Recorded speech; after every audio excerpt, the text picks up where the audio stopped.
Welcome to the T. Allen Haynes Radio Show. Conversations with elite business leaders from around the world. And now, here is your host, T. Allen Haynes. Welcome back to the show. We've got a great guest for you today. We have Dan Fowler, and he's known as the Imagination Engineer. And he embodies not only an expansive creative mind, but possesses the raw manifesting power to bring his clients' ideas into reality. Dan has been in the interactive media production industry for over 23 years and has developed a proven system that can help any profit-centered entrepreneur access their imagination, design the perfect dream, and then monetize those ideas and dreams on demand. Dan has written several books, including his most recent, Rewrite Your Story, Reshape Your Life, and is working on his new book, Cracking the Imagination Code. Dan prides himself in teaching people how to change their stories internally and externally through deep mental, spiritual, and scientific work, and then helps them reinvent themselves as a new breed of leader. Fueled by the knowledge that you never manifest what you want, you always manifest who you are. And he facilitates a powerful gamification summit to teach entrepreneurs, speakers, and event organizers how to gamify everything they do, from marketing content to event environments. If you have an idea that's waiting to emerge into physical reality, Dan has the skills, talent, and experience to extract those ideas and help you engineer them powerfully and profitably into the world. Dan, welcome to the show. Thank you so much for having me. I'm so glad to be here. Awesome. Well, we're excited to have you too, and I'm very excited about what you're doing in the marketplace. So tell us about your company and who you're helping. Yeah, my company is called the Imagination Institute, and we are helping people. Most of our people are in transition of some sort. We work on both sides of the table in the sense of corporate as well as entrepreneur, and usually they're in some sort of transition, either from like an identity transition or maybe a project transition, like one entrepreneur coming from one project to the next, or maybe a corporation that's changing its mission a bit, changing its brand, changing the way it's perceived in the marketplace. All these transitions in our events and our programs are all geared to these people who feel like they have reached the apex of where they're at, and now they're in a transition to move into the next piece. So we help them be able to see that in their head in the idea form, and then help them to translate that into a material sense. Very cool. So what led you to this field, and how did you get started in this business? Yeah, interesting question. My background is media production. So, for 23 years, I've owned my production company called Red River Productions, and still exists. It's just now under the umbrella of the Imagination Institute. And I was producing all sorts of things, from rap videos to back in the day to corporate commercials, to working with entrepreneurs on their marketing materials, et cetera, et cetera. So we still do all those things, just in the confines of the Imagination Institute now. Well, my clients would come up and talk to me and say, Dan, we can go lots of places to get good media production done. And there's tons of great places to go. They do really great quality work. However, we keep coming back to you for one reason, and it's because you do something that we haven't found anywhere else. And I'm like, well, pray tell. And they say, well, you actually are able to kind of jump into our minds, kind of extract our ideas, and be able to tell us what we need and what we want long before we're able to articulate it to you. And I'm like, wow, okay, well, thank you for that compliment. I just took it as a nice compliment for years and years and years, but I kept hearing this over the time, and I finally just owned up to it, going, wow, I must do something that is truly different than other production companies. So I had to really look at what I did. And the last couple of years that I was looking at this, then my clients kept saying this to me, and a couple of them called me, said, Dan, you're like an imagination engineer. They gave me that name. And I didn't receive it fully yet until a few years after that. Well, I'm like, you know what, that is me. I'm going to own that. That's my title. That's what I do, and bring all the technical as well as strategic and creative elements into play there. So that's kind of how I was genesis. Great story. Thanks for sharing that with us. Yeah. Of all the entrepreneurs that I interview, and authors, speakers, and presenters, I love asking this question. Along the way, was there someone that really stood out that inspired you to do what you're doing today? Yeah, well, there's probably a couple things. Sure. For a couple people, situations too. Just, there was a time, I guess a situation, you can call it that, was, and a person that goes along with it.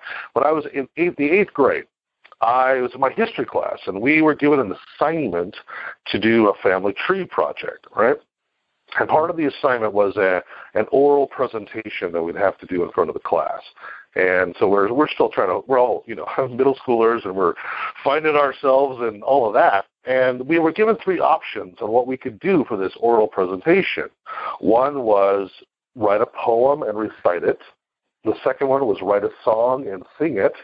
Or the third one was write a skit and perform it. And so I wanted to be different. I knew everybody else in the class, at least for most of them, were writing a poem and reciting it, because that is actually the easiest one. I thought, I'm going to go a little more challenging route.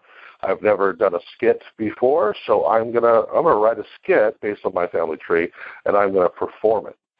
And my good friend at the time, he wanted to do the same thing, actually, but he was getting into music, and he was starting to play guitar at the time. So he decided, I'm going to write a song, and I'm going to sing it. Well, we found this out, that we were the only two in the class of like 30 kids that were not doing a poem. And so we came up to our teacher and asked if we could help each other on the skits and, of course, on the song, as long as we're doing the majority of the work for our piece. She told us, absolutely yes, go right ahead. And so we helped each other out, and of course I dressed up as my great-great-great-great-great-grandmother and did a whole skit about a scene where she met the James gang back in the day. And it was a great skit, and my friend did a song about his ancestors who were hillbillies in Tennessee. And we helped each other out with that. And we obviously got lots of kicks and giggles and aced that assignment.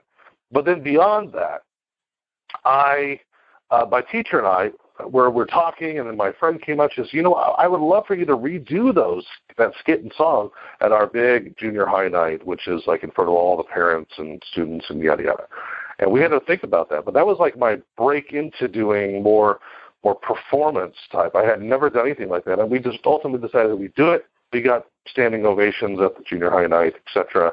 And that was my lead-in to getting into drama, getting into acting, getting into writing scripts and sketches, and really expanding that side of me. And that's led into my ability to perform and to teach performance skills and mixing them in with the gamified stuff that we do today. Very cool. Thanks for sharing that with us. And I've met you and I've been around you, and I know your passion, but what is it that really makes you get up out of bed every day to help the people that you're helping?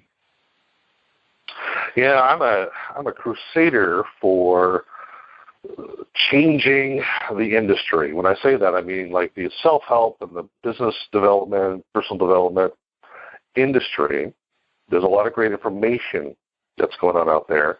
And I'm a crusader to change the way in which we disseminate this information, to be in more of an edifying, uplifting kind of way, instead of an agenda-based way, to come to get my information so I can corner you in making a decision to buy with me or work with me or something like that. To me, it's never been energetically congruent, and I was taught by these people as well. And a lot of what they teach is wonderful. It was just the context, I guess, the container in which it was being delivered was being replicated over and over and over again because nobody was bothering to do it differently. And so it's been bothering me for decades. And finally I decided, okay, if it's been bothering me, God, you're probably telling me that I need to look into maybe being the change agent here. So what gets me out of bed and what I'm so passionate about is creating new ways in which we can approach context that we can put in our content. Context that is not, manipulative, or a context that is not draining, but that's uplifting, edifying, and energizing, so people are compelled to take action, whatever that action is, and they are excited and joyful in doing so. Man, that's really a great insight and message that you received to help the industry. So let's go right into, what are you seeing to be the most common misconception about, you talk about events and how speakers are at the front of the room and they're doing a certain type of presenting, or, as you said, come watch me speak, buy my product, or whatever that looks like. Sure. What are you finding to be the biggest misconception about transforming into what you're doing? Oh, I see. Well, first of all, let me say that I love selling and I love speaking. I mean, those components, by themselves, it's the way in which we do things. It's just like when we speak to people. Sometimes it's not about the words we say, it's how we say them. That's the inflection of the context, right? So, and I think that carries over in all areas of life. So I think there's a lot of cookie-cutter cloning going on because, said person, whatever guru person is doing really well at this model, and then somebody tries to copy that exact model for what they're doing. And I think that's a great place to start and learn. However, as we start calling ourselves more awake and more aware and using these terms like more conscious and all that stuff, then I would think that our actions and our abilities within our event spaces would actually reflect that. But they haven't been. The expressions of that quote-unquote awakeness or consciousness haven't caught up. And so what I'm suggesting is that you asked about the misconception. The misconception is that being more conscious equals more information, or being more awake and aware and more vibrant in my business life relationships is about being, getting into a cookie cutter routine, if you will. And I think it's actually the opposite. It's mixing it up. It's relational marketing. It's working in collaboration, in community, not sage on stage. So I'm a big believer in that we're all the same, that we're all at that high level of awesomeness, and by working together, we can do so much more. Instead of me telling you how it is, and for you saying, hey, and for me telling you, come to my mountaintop. That's basically how I feel at a lot of these events. Come to my mountaintop because I've got the magic token that's going to open up the doors of wonder for you. And I believe that we all have the token of wonder right now at our disposal. So let's work together to edify each other. You've got skills, T. Allen, that I don't, and vice versa. I've got gifts, you've got gifts, and together we become a powerhouse, whereas when we can do things that we could not normally do separately. And I think we should create more of a collaboration and a more culture of group edification, if we can, within everything that we do. I like that. I love that collaboration. It used to be competition, but it's got to be more collaboration for sure. And you hit it on the head. We've all got gifts. I mean, look how powerful we can be if we come together. Yes. It's not about the spotlight. There's people are always looking for the spotlight so they stand out. It's like, well, you already stand out because you're you. Right. You have a unique fingerprint in this universe, and so you're you. You already stand out. It's not about the spotlight. It's about bringing everything to the light. And when you bring everything to the light, then everything is revealed. If everything's revealed, then you know enough information, and you know how to take the next actions. And we can do that more quickly, more effectively together. Very good.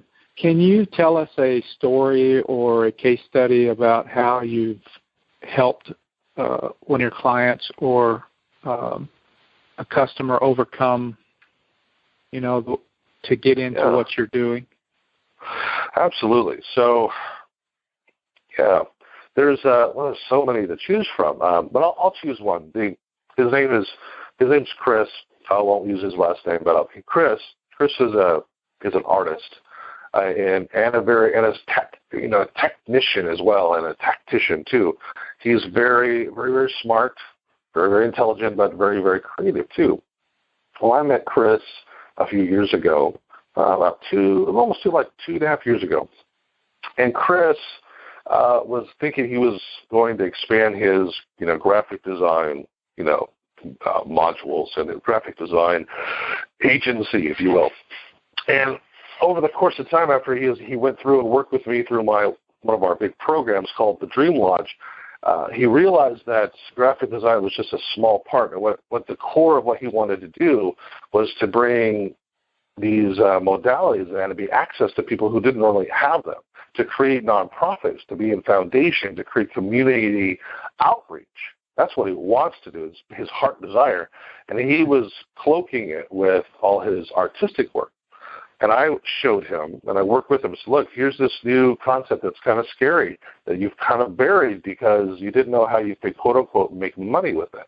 I said, well, what if we could combine your skills, your gifts, your talents, your drive that you have already now, and fuel this new venture of community cultural outreach through foundations, nonprofits, etc. Use your graphic design, use your art, use that community team building thing that you gift that you already have built into you.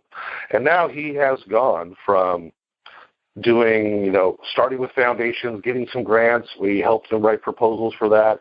He was bringing in money. And now he's expanded, and he was making, about $65,000 a year, something like that. And now he's making almost $500,000. This is within 2 years. So, of personal income. And that's not counting all the millions of dollars he's raised for foundations and groups. And now he has developed it's called the Carlson Co-working. You know about co-working spaces, right? They're all over the country.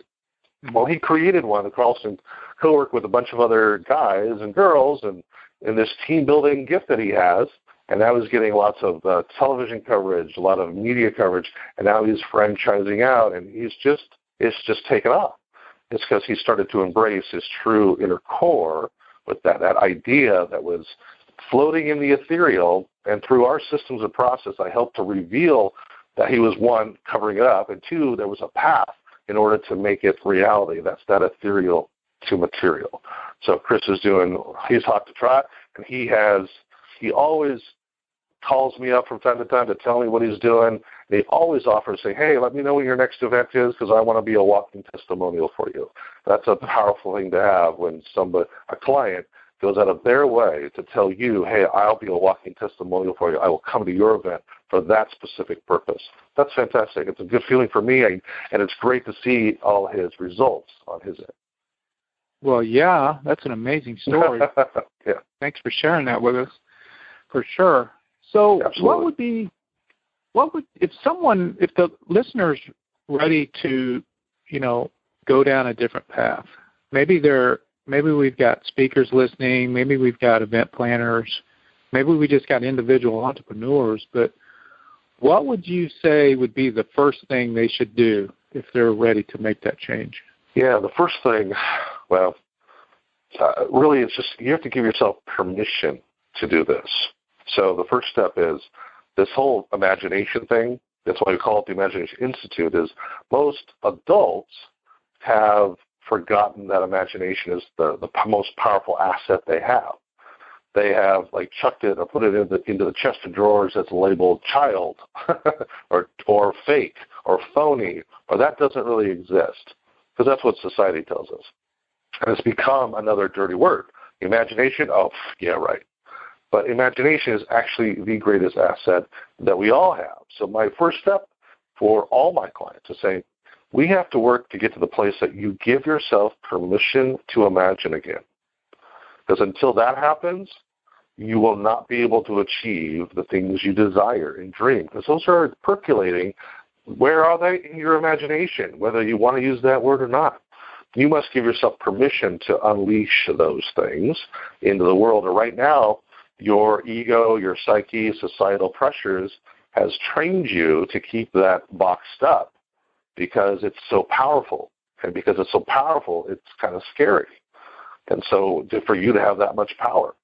But it's true that you do. So let's create a system around you your system, your dreams, your ideas, and your imagination that allows these ideas to come out into the world systematically, profitably, powerfully, and for you to show up how you were designed to show up. But the first step is giving yourself permission to imagine. Yeah, being an adult's overrated for sure. I think we got. Well, I grew up in a household that poo-pooed imagination. Like I was always told, get your head out of the clouds. Start being practical, reasonable, responsible. And there's nothing wrong with being practical, reasonable, responsible. Nothing. I have nothing against it. However, imagination helps me be even more practical, be even more responsible, more joyous, more abundant, and I don't have to constantly claw away at, I got to work so hard 7 days a week to eke by. That's not living to me. That's just existing. Yeah, absolutely. Well, I remember distinctively as I had the opposite in my household. My mother encouraged me to use my imagination. Awesome. And Good I deal. got pretty, I even created friends. I mean, people might think it's crazy, but, I created imaginary friends. I created, whatever I wanted to in my mind. And I think now that you mentioned it, as I've gotten older, I've got away from that. And that's been my strongest asset. Yeah. Until I think maybe it was when I went into the military or something. I don't know what point where I felt that I had to grow up or something, Right. Well, growing up doesn't mean giving up. Right. And I think a lot of people equate the two. I got to grow up. I got to give up on my dreams. I have to give up on my childish joy. And that's just not true. And unfortunately, that's how we are kind of programmed to operate in this, in our society. And I'm here as an advocate for bringing imagination back, because to me, imagination is the operating system of your universe. It's what you use to dial into great innovation, especially as entrepreneurs. Entrepreneurs are supposed to be innovators, not just business owners who give themselves a job. They're supposed to be innovators, and you've got to innovate using the imagination. And if it's not being used and you don't know how to use it, well, there's a problem there. Got it. And I think my ability to, I realized I had a talent for taking pictures at a young age. So I was, a photographer with an imagination, and that played along with it. But, you have me sit down and paint a picture, I couldn't do it. But I could take a picture and capture a moment and do it that way. And I had a pretty interesting roommate in college. He would go out and take photographs and then bring them back and paint pictures of the photographs. And that's how he that's awesome. Make the connection. But comparison piece was, the photography or art or drawing or painting or whatever. Those are just vehicles of expression. Yeah. It doesn't mean that you have a less of an imagination, because creativity and imagination are very different things. Creativity is the expression of that imagination. Okay. So, cool. Got it. So I'm very excited to find out more about what you're doing. How can the listeners find out more about you and how you can help them? Yeah, well, I would invite you guys to go to our website, check out our programs. We get some free stuff up there as well on our homepage. The website is theimaginationinstitute.com. Check out there. There's actually some 2 free things on the homepage there. One is the Manifest on Demand worksheet and instructions, kind of a little workbook there, on some of the concepts that we teach at our live events. Imagination IQ is one of them, that teach you the 6 steps that we've come up with to manifest on demand, and goes through that process. And a worksheet to help you set powerful intentions. And it's systematic. It's not just ultra woo-woo. There's some scientific pieces in that play that actually create new neural pathways in your brain. So that's one. Go ahead and grab that. And then the second one on the homepage is what I call Dan's Decrees. It's 100% free, no other opt-ins or sell-ups or anything like that. It's 52 weeks of video wisdom and affirmations from me. So you get a new video from me every week for 52 weeks. That's a year, by the way. And it's absolutely free. So when you sign up, every week, new one pops in your inbox, and you get to hear stuff on gratitude, service, even how to fire a client, how to bolster creativity, all of these types of things from all the different angles of your business, relationships, and life. Awesome. Well, that's a lot of nuggets there and a lot of information for people to consume. So thank you very much for providing that for the listeners. You're so welcome. And thank you for being on the call. And I look forward to working with you in the future and finding out more. So thank you very much. I appreciate it. Thank you so much for having me. I thank you so much, and it's been a great time for me, and blessings to all your listeners. Very good. Well, thank you very much. There you have it for this edition of the show. We'll see you the next time. Thanks for listening to the T. Allen Haynes Radio Show with T. Allen Haynes. Conversations with elite business leaders from around the world. We will see you next time on the T. Allen Haynes Radio Show.